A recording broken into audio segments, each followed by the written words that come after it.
ਸਤਿ ਸ਼੍ਰੀ ਅਕਾਲ। ਤੁਸੀਂ ਜੁੜੇ ਹੋਏ ਹੋ ਪੰਜਾਬੀ ਰੇਡੀਓ USA ਦੇ ਨਾਲ ਤੇ ਮੈਂ ਹਾਂ ਪ੍ਰਵੀਨ ਸ਼ਰਮਾ ਲੈ ਕੇ ਹਾਜ਼ਰ ਹਾਂ ਪੰਜਾਬੀ ਖਬਰਾਂ ਦੇ ਨਾਲ ਪ੍ਰੋਗਰਾਮ ਖਬਰ ਤੇ ਨਜ਼ਰ।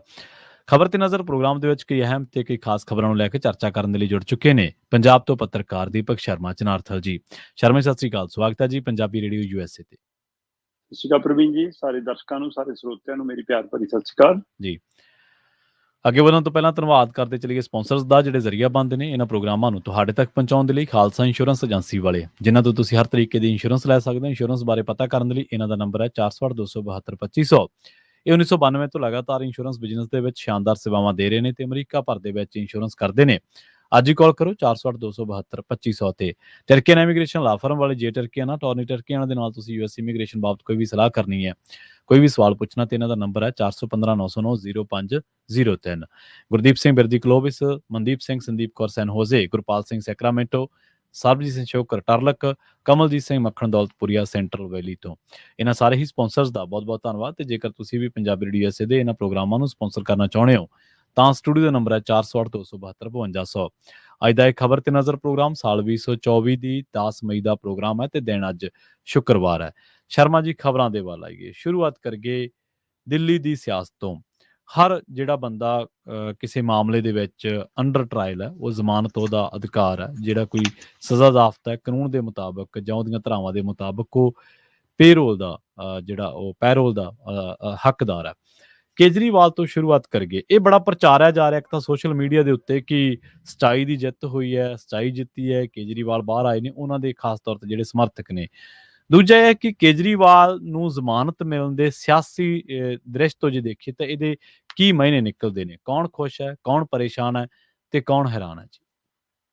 ਦੇਖੋ, ਪਹਿਲੀ ਗੱਲ ਤਾਂ ਇਹ ਹੈ ਕਿ ਅੱਜ ਅਰਵਿੰਦ ਕੇਜਰੀਵਾਲ ਨੂੰ 1 ਜੂਨ ਤੱਕ ਲਈ ਅੰਤਰਮ ਜ਼ਮਾਨਤ ਮਿਲੀ ਹੈ ਜੀ। ਔਰ ਮਾਨਯੋਗ ਅਦਾਲਤ ਨੇ ਸਪਸ਼ਟ ਲਫ਼ਜ਼ਾਂ 'ਚ ਕਿਹਾ ਕਿ ਜੇ ਚੋਣਾਂ ਨਾ ਹੁੰਦੀਆਂ ਹੂੰ ਤਾਂ ਅੰਤਰਮ ਜ਼ਮਾਨਤ ਦਾ ਸਵਾਲ ਹੀ ਪੈਦਾ ਨਹੀਂ ਹੁੰਦਾ ਸੀ। ਜੀ। ਇਹਦਾ ਮਤਲਬ ਅਰਵਿੰਦ ਕੇਜਰੀਵਾਲ ਨੂੰ ਸਿਰਫ ਚੋਣ ਪ੍ਰਚਾਰ ਕਰਨ ਲਈ ਜ਼ਮਾਨਤ ਮਿਲੀ ਹੈ।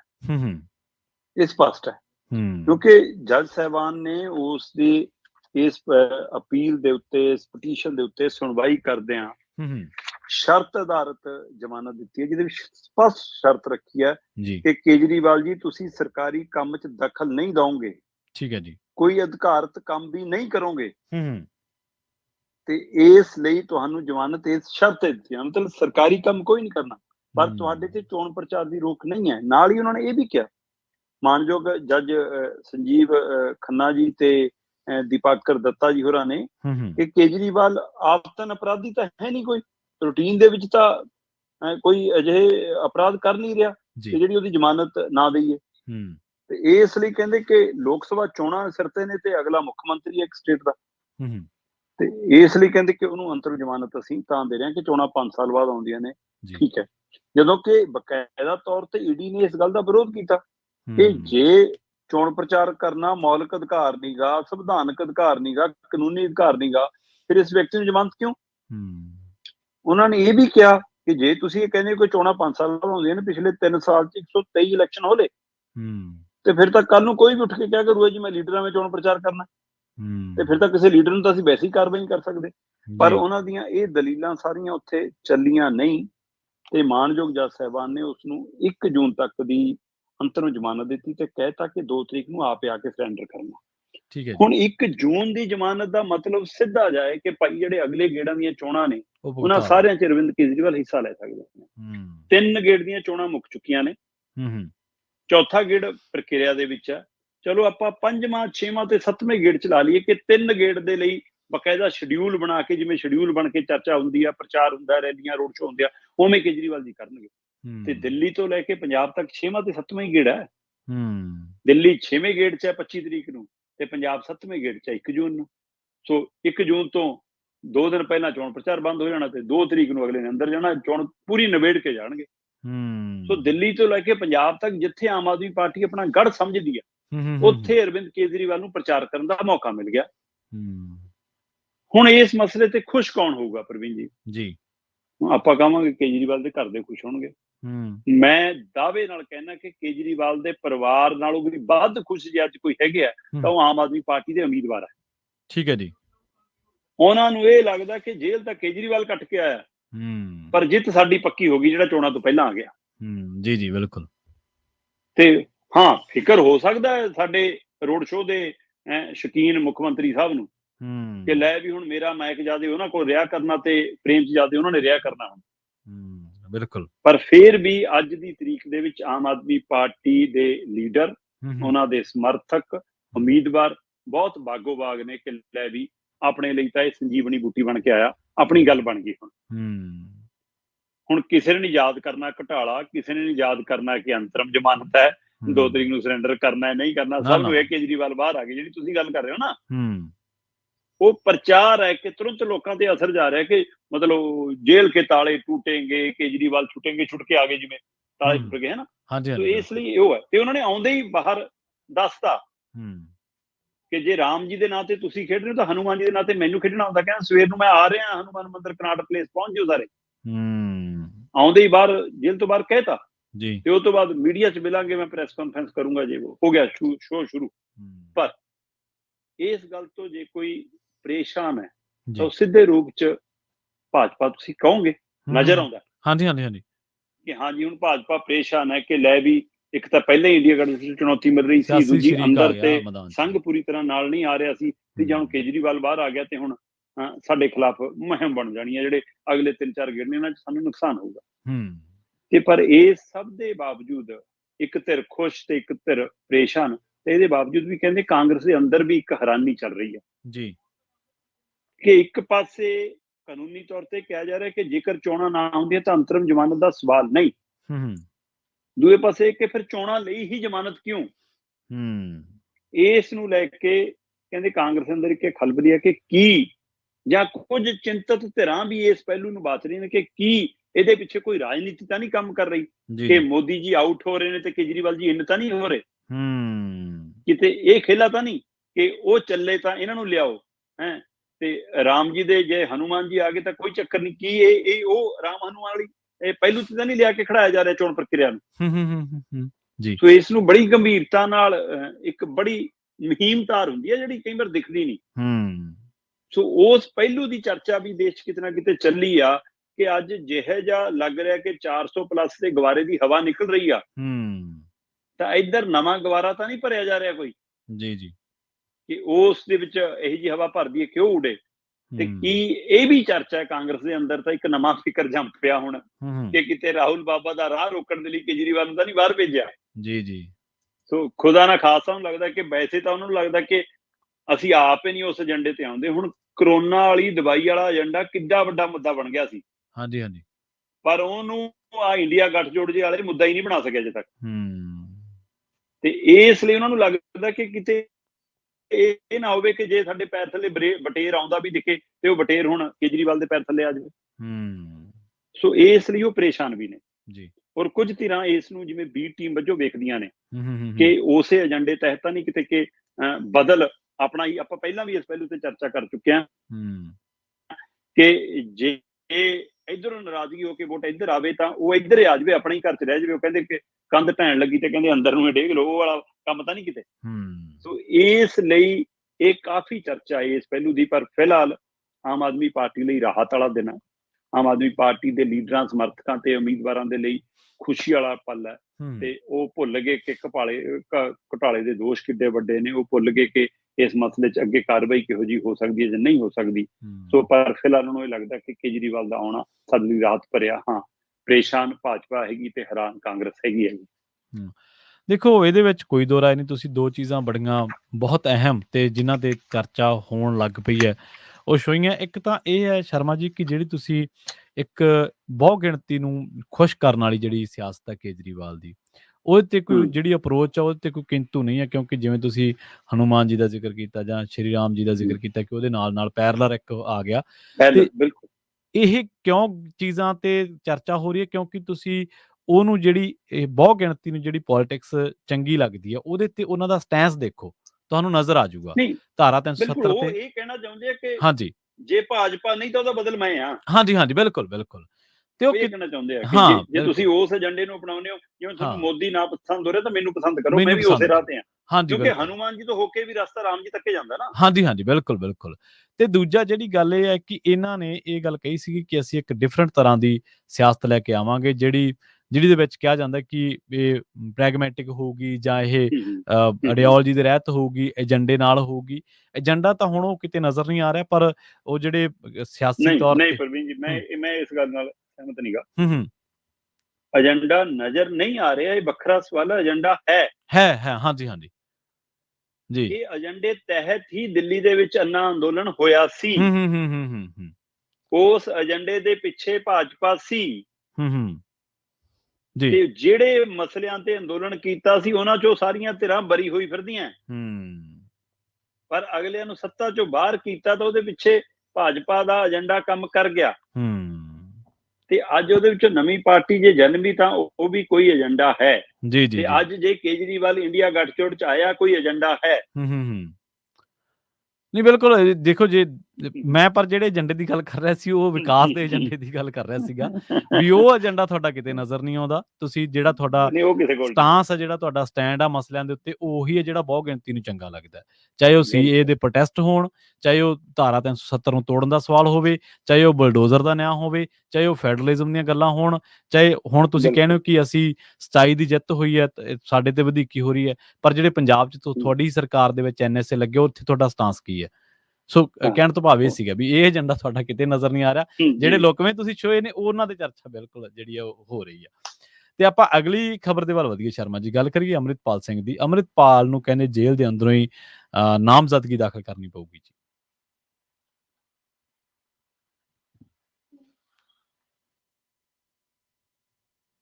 ਹਾਂ, ਬਿਲਕੁਲ ਪ੍ਰਵੀਨ ਜੀ, ਇਹ ਸਪਸ਼ਟ ਹੋ ਗਿਆ। ਪੰਜਾਬ ਹਰਿਆਣਾ ਹਾਈ ਕੋਰਟ ਦੇ ਵਿੱਚ ਬਕਾਇਦਾ ਅੰਮ੍ਰਿਤਪਾਲ ਸਿੰਘ ਦੇ ਵਕੀਲਾਂ ਉਹਨਾਂ ਨੇ ਪਟੀਸ਼ਨ ਪਾਈ ਸੀ ਜੀ। ਉਸ ਪਟੀਸ਼ਨ 'ਚ ਉਹਨਾਂ ਨੇ 7 ਦਿਨ ਦੀ ਮੋਹਲਤ ਮੰਗੀ ਸੀ। ਤੇ ਉਹਦੇ ਵਿੱਚ ਇਹ ਹਵਾਲਾ ਦਿੱਤਾ ਗਿਆ ਸੀਗਾ ਕਿ ਅੰਮ੍ਰਿਤਪਾਲ ਸਿੰਘ ਨੇ ਖਡੂਰ ਸਾਹਿਬ ਹਲਕੇ ਤੋਂ ਚੋਣ ਲੜਨੀ ਹੈ ਤੇ ਚੋਣ ਤਾਂ ਹੀ ਲੜਨਗੇ ਜੇ ਨਾਮਜ਼ਦਗੀ ਭਰਨਗੇ, ਤੇ ਨਾਮਜ਼ਦਗੀ ਦੀ ਪ੍ਰਕਿਰਿਆ ਦੇ ਲਈ ਸਾਨੂੰ 7 ਦਿਨ ਦੀ ਮੋਹਲਤ ਦਿੱਤੀ ਜਾਵੇ ਤਾਂ ਕਿ ਅੰਮ੍ਰਿਤਪਾਲ ਸਿੰਘ ਜੇਲ੍ਹ ਤੋਂ ਬਾਹਰ ਆ ਕੇ ਆਪਣੀ ਸਾਰੀ ਕਾਰਵਾਈ ਨਿਬੇੜ ਸਕਣ। ਇਸ ਮਸਲੇ ਤੇ ਬਕਾਇਦਾ ਤੌਰ ਤੇ ਪਟੀਸ਼ਨ ਦੀ ਕਾਪੀ ਪੰਜਾਬ ਸਰਕਾਰ ਨੂੰ, ਭਾਰਤੀ ਚੋਣ ਕਮਿਸ਼ਨ ਨੂੰ, ਪੰਜਾਬ ਸਟੇਟ ਦੇ ਚੋਣ ਕਮਿਸ਼ਨ ਨੂੰ, ਇੱਥੋਂ ਤੱਕ ਕਿ ਡਿਬਰੂਗੜ੍ਹ ਜੇਲ੍ਹ ਦੇ ਮੁਖੀ ਨੂੰ, ਉਹਨਾਂ ਨੂੰ ਵੀ ਭੇਜੀ ਗਈ ਹੈ। ਉਹਨਾਂ ਤੋਂ ਵੀ ਇਹ ਮੋਹਲਤ ਪ੍ਰਕਿਰਿਆ ਦੇ ਵਿੱਚ ਸਹਿਯੋਗ ਦੇਣ ਦੇ ਲਈ ਤੇ ਛੋਟ ਦੇਣ ਦੇ ਲਈ ਮੰਗ ਕੀਤੀ ਗਈ ਹੈ। ਪਰ ਪੰਜਾਬ ਹਰਿਆਣਾ ਹਾਈ ਕੋਰਟ ਨੇ ਸਪਸ਼ਟ ਕਹਿਤਾ ਕਿ ਅੰਮ੍ਰਿਤਪਾਲ ਸਿੰਘ ਉਹਨਾਂ ਦੀ ਨਾਮਜ਼ਦਗੀ ਦਾ ਕੰਮ ਜੇਲ੍ਹ ਦੇ ਅੰਦਰੋਂ ਹੀ ਹੋਏਗਾ। ਇਹਦਾ ਮਤਲਬ ਉਹਨਾਂ ਨੂੰ ਬਾਹਰ ਆਉਣ ਦੀ ਜਾਂ 7 ਦਿਨਾਂ ਦੀ ਜਾਂ ਚੋਣ ਪ੍ਰਕਿਰਿਆ ਦੇ ਲਈ ਕੰਮ ਕਰਨ ਦੀ ਮੋਹਲਤ ਤਾਂ ਨਹੀਂ ਮਿਲ ਰਹੀ। ਜੇ ਨਾਮਜ਼ਦਗੀ ਲਈ ਛੋਟ ਨਹੀਂ ਮਿਲ ਰਹੀ ਤਾਂ ਕੀ ਉਹਨਾਂ ਨੂੰ ਪ੍ਰਚਾਰ ਕਰਨ ਲਈ ਛੋਟ ਮਿਲ ਜੂਗੀ? ਹੁਣ ਬੇਸ਼ੱਕ ਇਹ ਹਦਾਇਤ ਹੋ ਗਈ ਮਾਨਯੋਗ ਅਦਾਲਤ ਵੱਲੋਂ ਕਿ ਜਿਹੜਾ ਜੇਲ੍ਹ ਸੁਪਰਡੈਂਟ ਹੈ ਪ੍ਰਵੀਨ ਜੀ, ਉਹਦੀ ਜ਼ਿੰਮੇਵਾਰੀ ਹੋਊਗੀ ਕਿ ਸੋਮਵਾਰ ਤੱਕ ਉਹ ਸਾਰੀ ਪ੍ਰਕਿਰਿਆ ਨਿਬੇੜ ਕੇ ਦੇਵੇ। ਮਤਲਬ ਭਾਰਤੀ ਸਮੇਂ ਅਨੁਸਾਰ ਹਿਸਾਬ ਨਾਲ ਅੱਜ 11 ਤਰੀਕ ਹੋ ਗਈ, ਸ਼ਨੀਵਾਰ ਹੋ ਗਿਆ, 12 ਨੂੰ ਐਤਵਾਰ ਹੈ ਤੇ 13 ਨੂੰ ਸੋਮਵਾਰ ਤੇ 14 ਨੂੰ ਮੰਗਲਵਾਰ, 14 ਨੂੰ ਆਖਰੀ ਦਿਨ ਹੈ। ਸੋ ਇਹਦਾ ਮਤਲਬ 13 ਤਰੀਕ ਉਹਨਾਂ ਕੋਲ ਇੱਕ ਸੋਮਵਾਰ ਤੱਕ ਦਾ ਹੀ ਸਮਾਂ ਬਚਦਾ ਤੇ ਇਸ ਲਈ ਉਸ ਸਮੇਂ ਉਹਨਾਂ ਨੂੰ ਕਿਹਾ ਗਿਆ ਕਿ ਇਹ ਜੇਲ੍ਹ ਸੁਪਰਡੈਂਟ ਦੀ ਜ਼ਿੰਮੇਵਾਰੀ ਬਣਦੀ ਹੈ ਕਿ ਸੋਮਵਾਰ ਤੱਕ ਸਾਰੀ ਪ੍ਰਕਿਰਿਆ ਨਿਬੜੀ ਹੋਣੀ ਚਾਹੀਦੀ ਉਹਨਾਂ ਦੀ ਨਾਮਜ਼ਦਗੀ ਦੀ।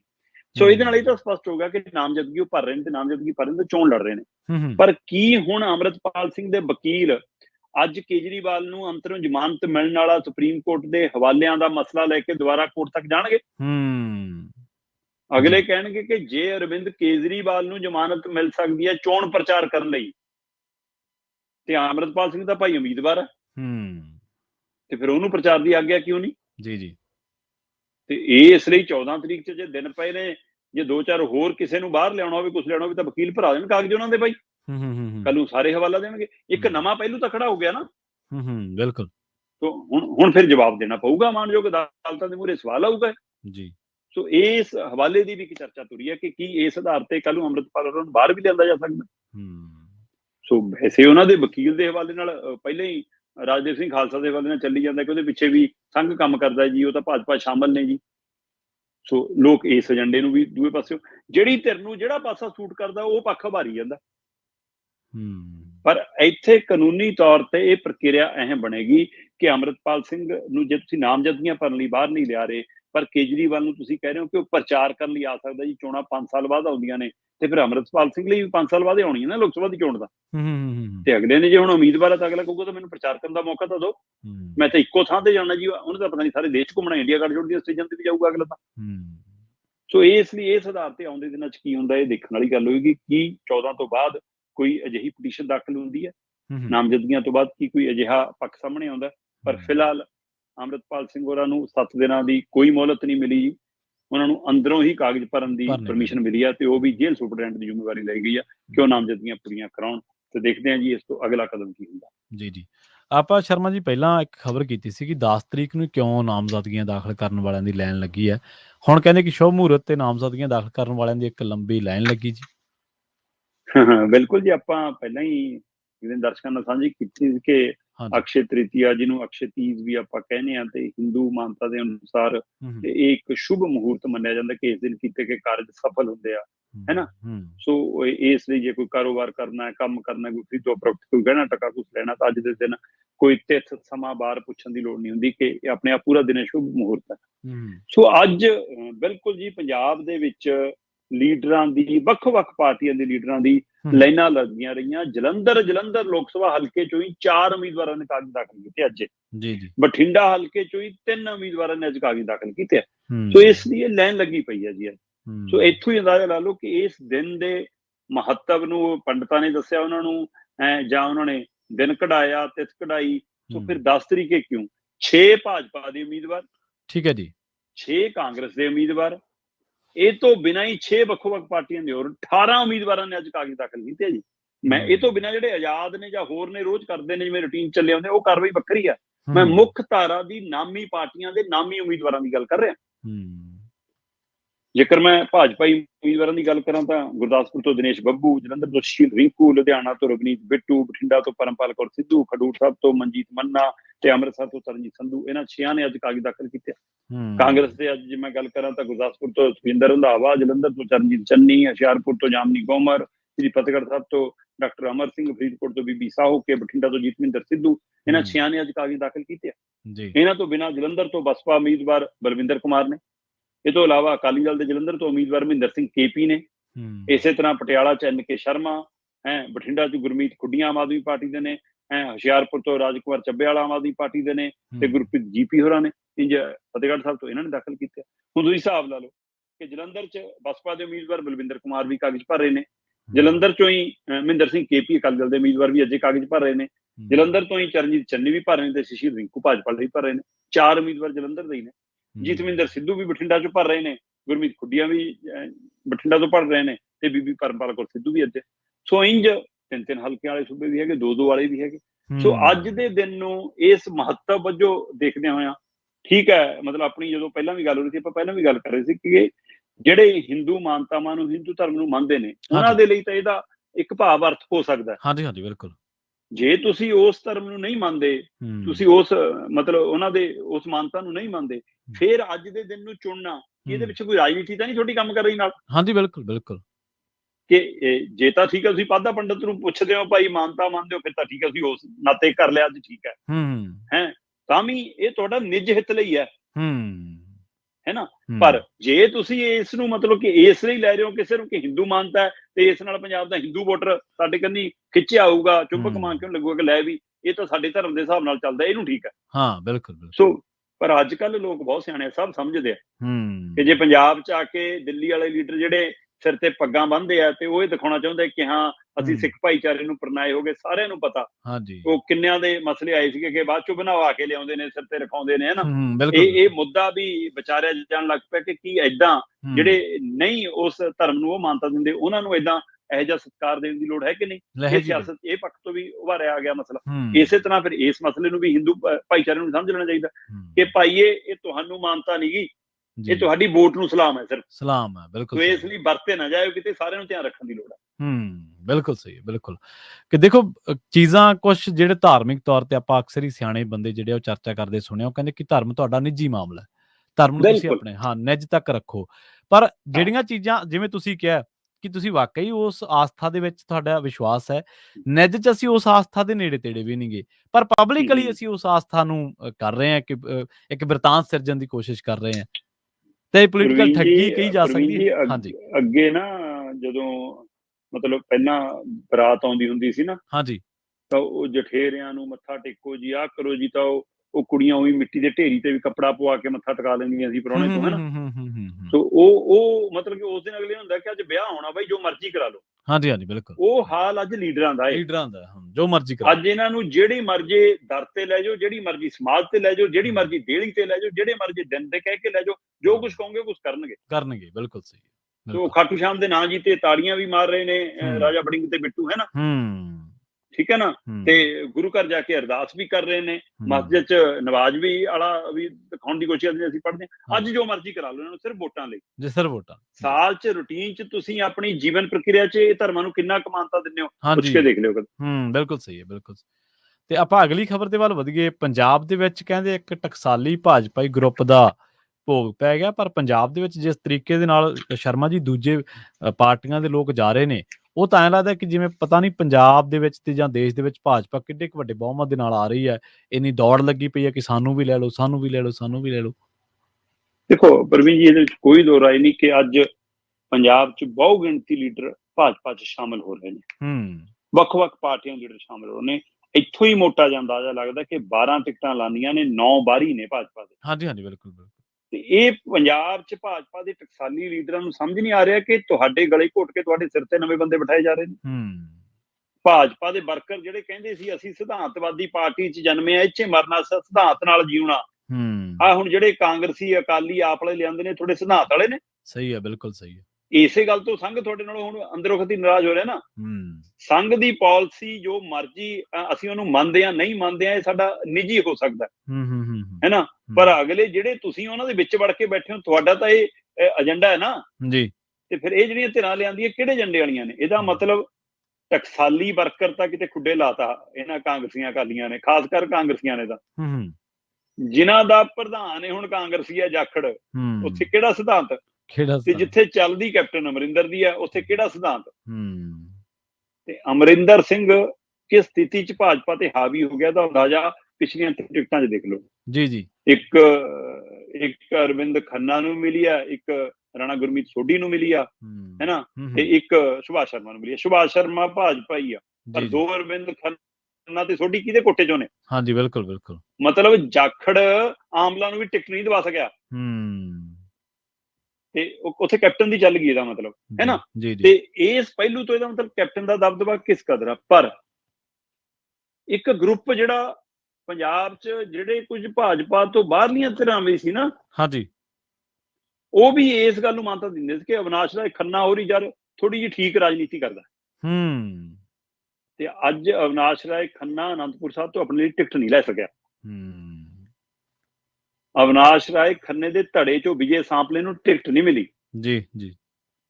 ਤੇ ਇਸੇ ਤਰ੍ਹਾਂ ਕਿਸਾਨ ਅੰਦੋਲਨ ਦੇ ਵਿੱਚ ਜਿਹੜੇ ਕਹਿੰਦੇ ਸੀ ਅਸੀਂ ਸਾਰਾ ਕੁਝ ਭਾਜਪਾ ਦੇ ਲਈ ਕੁਰਬਾਨ ਕਰਤਾ, ਕਿਸਾਨਾਂ ਨਾਲ ਦੁਸ਼ਮਣੀ, ਪੰਜਾਬ ਤੋਂ ਗਾਲਾਂ ਵੀ ਖਾ ਲੀਆਂ, ਛਿੱਤਰ ਵੀ ਖਾ ਲਏ, ਨਾ ਉਹ ਜਿਆਣੀ ਨੂੰ ਫਿਰੋਜ਼ਪੁਰ ਤੋਂ ਟਿਕਟ ਮਿਲੀ, ਤੇ ਆਮਲਾ ਨਾ ਘਰ ਦਾ ਰਿਹਾ ਨਾ ਤੇ ਨਾ ਬਾਹਰ ਦਾ ਰਿਹਾ, ਦੋ ਘਰਾਂ ਦਾ ਪ੍ਰਾਹੁਣਾ ਭੁੱਖਾ, ਕਾਂਗਰਸ ਤੋਂ ਤਾਂ ਕੀ ਮਿਲਣੀ ਸੀ, ਇੱਧਰੋਂ ਵੀ ਨਹੀਂ ਮਿਲੀ, ਠੀਕ ਹੈ। ਤੇ ਜਿਆਣੀ ਦੇ ਨਾਲ ਹਰਜੀਤ ਗਰੇਵਾਲ ਸਭ ਨੂੰ ਯਾਦ ਹੋਣਾ, ਉਹਦਾ ਤਾਂ ਨਾਂ ਵੀ ਨਹੀਂ ਆਇਆ ਕਿਸੇ ਤੋਂ।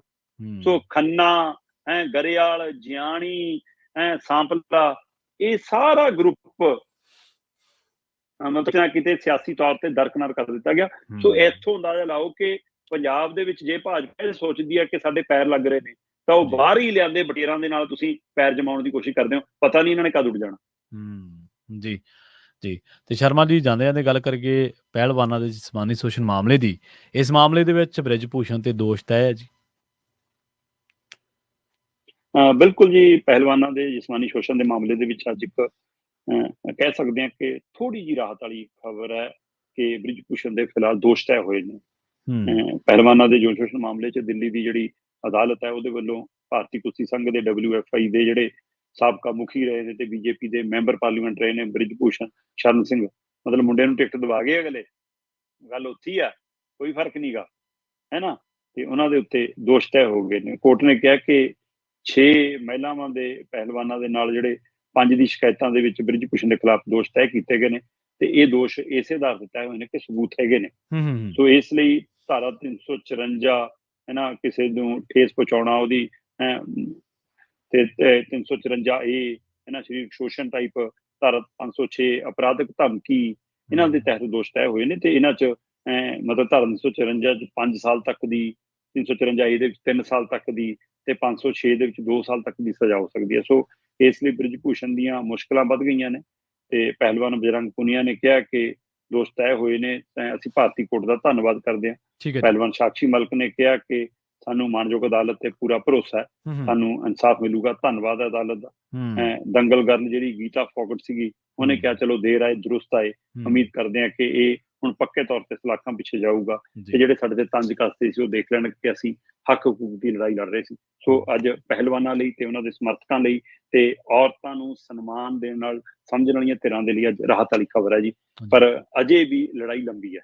ਜੀ ਇਹ ਟਿੱਪਣੀਆਂ ਜਿਹੜੀਆਂ ਤੁਸੀਂ ਪਹਿਲਵਾਨਾਂ ਦੀਆਂ ਕੀਤੀਆਂ, ਸਾਕਸ਼ੀ ਮਲਿਕ ਦੀਆਂ, ਗੀਤਾ ਫੋਗਾਟ ਦੀਆਂ, ਇਹ ਟਿੱਪਣੀਆਂ ਤੱਕ ਪਹੁੰਚਣ ਦੇ ਲਈ ਸ਼ਰਮਾ ਜੀ ਉਹਨਾਂ ਨੂੰ ਬਹੁਤ ਵੱਡੀ ਜਦੋਜਹਿਦ ਕਰਨੀ ਪਈ।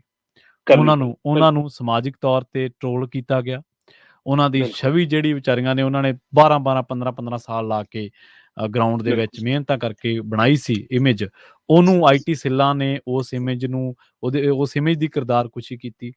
ਪੁਲਿਸ ਨੇ ਉਹਨਾਂ ਨੂੰ ਸੜਕਾਂ ਤੇ ਧੋਇਆ ਤੱਤੀਆਂ ਸੜਕਾਂ ਤੇ ਉਹ ਬੈਠੀਆਂ ਰਹੀਆਂ, ਪਰ ਉਹ ਆਪਣੀ ਲੜਾਈ ਲੜਦੀਆਂ ਰਹੀਆਂ। ਉਹਨਾਂ ਦਾ ਚੜਾਇਆ ਗਿਆ, ਉਹਨਾਂ ਨੂੰ ਦਬਦਬਾ ਸੀ, ਦਬਦਬਾ ਹੈ, ਰਹੇਗਾ। ਮੈਨੂੰ ਇਹ ਪੋਸਟਰ ਭੁੱਲ ਹੀ ਨਹੀਂ ਰਿਹਾ, ਮੈਂ ਜਿੱਦਾਂ ਦਾ ਇਹ ਪੜ੍ਹੀ ਇਹ ਚੀਜ਼ ਹੈ। ਜਦੋਂ ਵੀ ਕਿਤੇ ਔਰਤਾਂ ਦੇ ਵਧੀਕੀ ਦੀ ਗੱਲ ਚੱਲਦੀ ਹੈ, ਪੋਲੀਟੀਕਲ ਗੁੰਡਾਗਰਦੀ ਦੀ ਗੱਲ ਚੱਲਦੀ, ਤੇ ਚੀਜ਼ ਤੁਹਾਡੇ ਆਪਣੇ ਆਪ ਸਾਹਮਣੇ ਆ ਜਾਂਦੀ ਹੈ।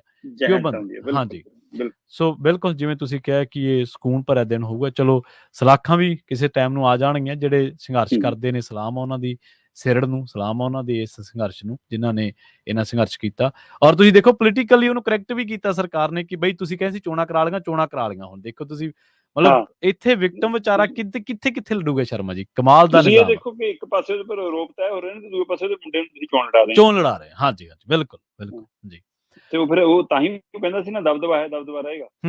ਬਿਲਕੁਲ, ਤਾਂ ਹੀ ਕਹਿੰਦਾ ਸੀ, ਕਿਸੇ ਬਨਾਹ ਤੇ ਕਹਿੰਦਾ ਸੀ। ਉਹ ਝੂਠਾ ਨਹੀਂ ਹੈ, ਪਰ ਜਿਹੜੇ ਉਹਨਾਂ ਨੂੰ ਹੱਲਾਸ਼ੇਰੀ ਦੇਣ ਵਾਲੇ ਨੇ ਉਹ ਜ਼ਰੂਰ ਗੁਨਾਹਗਾਰ ਨੇ ਲੋਕਾਂ ਦੇ। ਸ਼ਰਮਾ ਜੀ, ਇਹਨਾਂ ਖਾਸ ਖਬਰਾਂ ਤੇ ਖਾਸ ਜਾਣਕਾਰੀਆਂ ਦੇ ਲਈ ਤੁਹਾਡਾ ਬਹੁਤ ਬਹੁਤ ਧੰਨਵਾਦ ਜੀ। ਬਹੁਤ ਸ਼ੁਕਰੀਆ ਜੀ। ਪ੍ਰੋਗਰਾਮ ਖਬਰ ਤੇ ਨਜ਼ਰ ਨੂੰ ਆਪਾਂ ਇੱਥੇ ਹੀ ਸਮਾਪਤ ਕਰਾਂਗੇ। ਤੁਹਾਡਾ ਸਾਰਿਆਂ ਦਾ ਵੀ ਬਹੁਤ ਧੰਨਵਾਦ। ਸਤਿ ਸ਼੍ਰੀ ਅਕਾਲ। ਜੁੜੇ ਰਹੋ ਪੰਜਾਬੀ ਰੇਡੀਓ USA ਦੇ ਨਾਲ।